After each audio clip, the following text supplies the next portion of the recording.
Okay, Derek and I are going to go some fundamentals of clenching with the pull-push concept. So, first of all, we're just going to put our right hands on the shoulder. The benefit for me is if Derek starts to move in toward me, like to grab my leg or something, I can push with this elbow in this form. So this form is kind of blocking, just like if I'm a stand-up fighter, I keep my hands up here. But because it's cut behind the neck, if he pulls away, I've got control of his neck, so it's harder for him to pull away. Conversely, if I move back, he's pulling me in, and if I come toward him, he's pushing me away. So we're kind of an even-Steven drill. We both have pros and cons on that movement. Now the second hand is going to go under the triceps, so we have our left hand on the triceps here. So again, I can push him a little bit by lifting up the shoulder, and he can push my shoulders up to guide me, right? I can also pull, but it's not enough to pull, it's better to circle. So I can circle him with this pulling action. Conversely, he can do it to me. He can pull me and circle. And then you have a motion where it's like, rest for a second. Is if this hand's pulling, this hand's pushing. If this hand's pulling, this hand's pushing the shoulder up. So typically you're going to work in contrast with each other on opposite sides. One's the agonist, one's the antagonist, one's the pull, one's the push. Or you just relax, and if they pull, you push. Go with their energy. If they push, you pull. Go with their energy. Or you can fight it head on, depends on the situation, how much space, if you're going to take down or if you're going to add strikes, etc. So that's pretty common. Most people know if I grab his head, he grabs my head. If I grab his tricep or his gi, his material, his cloth, his jacket, he does the same to me. If I switch hands, then he will also typically switch hands and we switch it out. And it's just the same thing in reverse. So he doesn't want to be in a position where if you don't switch, but I switch, that throws him off guard. If he's not prepared to switch right away, I may have an advantage, especially with the striking ranges because there's openings there. So typically from this motion here, the hand on top will slide down behind him and I'll position myself in a horse stance against his body. He's in one position, I'm in the opposite. And I take my knees and I collapse him in and I just kind of stay there and let him waste energy.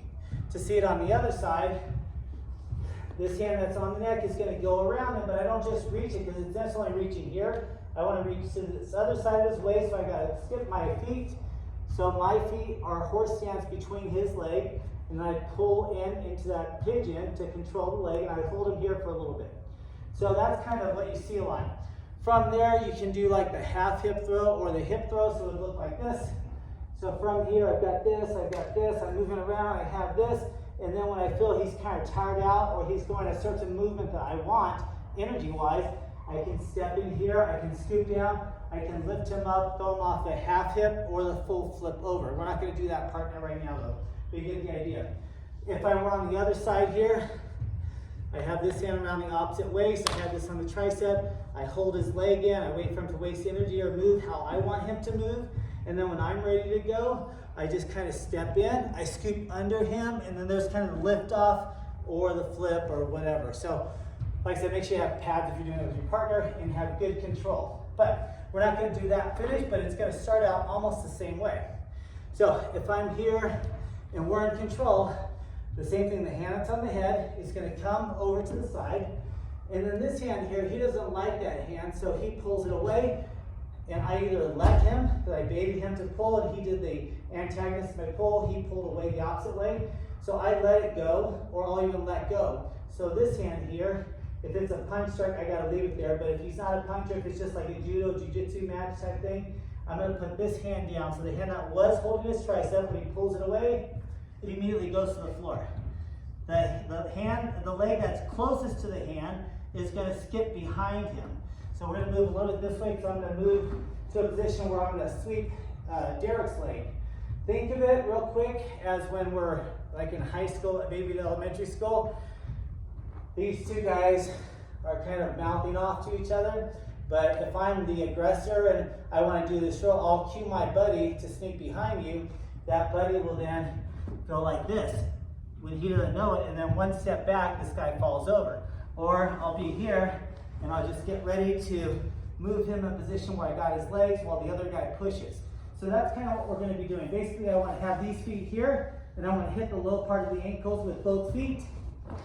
So, again, I have you here on the head.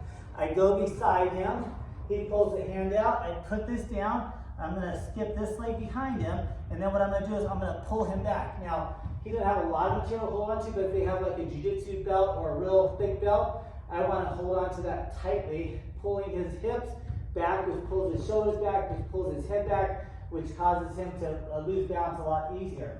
So I'm here, I go here, and then I have a position where I can get side mount.